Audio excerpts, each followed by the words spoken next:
1859 ये वो समय था जब great English biologist Charles Darwin ने अपनी किताब the origin of species publish की।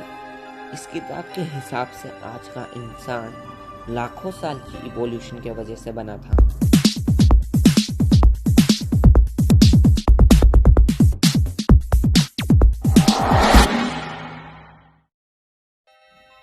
मगर क्या ये थ्योरी सिर्फ 160 साल पुरानी है? डार्विन ने अपने जीवन काल में सातों द्वीप पे ट्रैवल करके ये बताया कि स्पीशीज कैसे पैदा हुए थे और वही किताब द ओरिजिन ऑफ स्पीशीज कहलाई। मगर कुछ लोग इसे बिल्कुल नहीं मानते थे क्योंकि ये धार्मिक विचारों से बिल्कुल नहीं मिलता था, मुख्य तौर पे वेस्टर्न कंट्रीज में। मगर आज से 5000 साल पहले लिखी श्रीमद् भगवत गीता में और पुराणों में भगवान विष्णु के 10 अवतार के बारे में बताया गया है, जिन्हें दशावतार भी कहा जाता है, जो डार्विन की इवोल्यूशन थ्योरी से हूबहू मिलता है।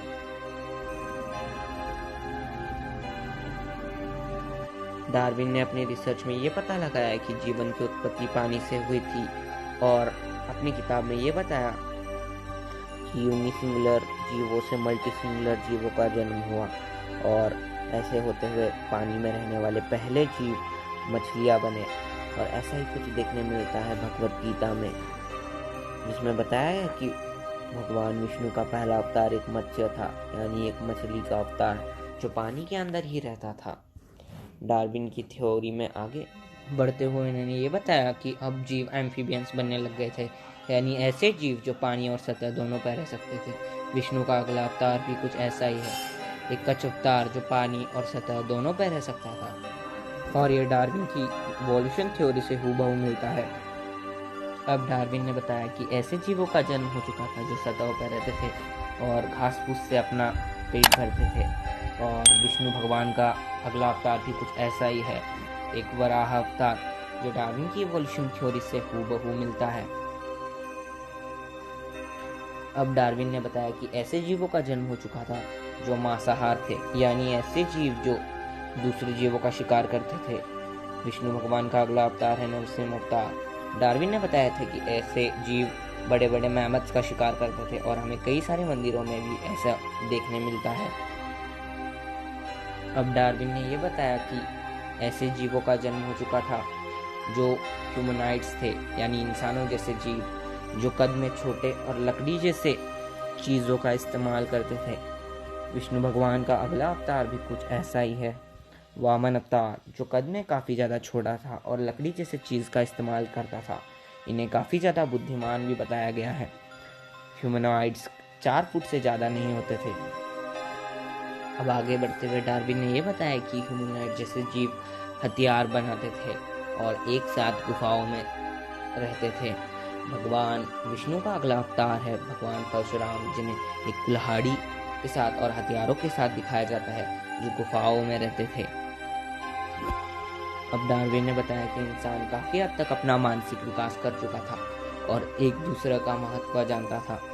ऐसे ही कुछ हमें देखने मिलता है भगवान विष्णु के अगले अवतार में, यानी राम अवतार में, जिनके बारे में आप सब तो जानते ही होंगे। अब डार्विन ने बताया कि वैसे ही जीव कृषि भी करते थे, यानी फार्मिंग भी करते थे और कई सारी फल सब्जियां भी उगाते थे। ऐसा ही हमें देखने मिलता है विष्णु भगवान के अगले अवतार में, यानी बलराम अवतार, जिन्हें कृषि का देवता भी बताया जाता है और एक फार्मिंग इक्विपमेंट के साथ उन्हें दिखाया जाता है।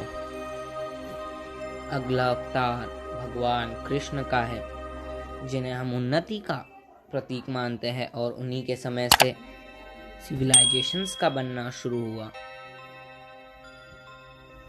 और जिसे आज का हम भी कह सकते हैं, जिन्होंने साइंस और टेक्नोलॉजी में उन्नति हासिल की है। और ये इवोल्यूशन थ्योरी से परफेक्टली मैच करता है। आज के साइंटिस्ट के हिसाब से इंसानों ने अभी तक पूरा इवोल्यूशन कंप्लीट नहीं किया है। ऐसा ही कुछ हमें देखने मिलता है श्रीमद् भगवत गीता में, जिनमें बताया गया कि और एक अवतार यानी कल्कि अवतार का आना बाकी है, जो इंसानों से काफ़ी ज़्यादा अलग दिखता है, जिनके प्राचीन मूर्तियों को देखकर आप समझ सकते हैं कि वो काफ़ी अलग होगा, जो काफ़ी हैरानी वाली बात है।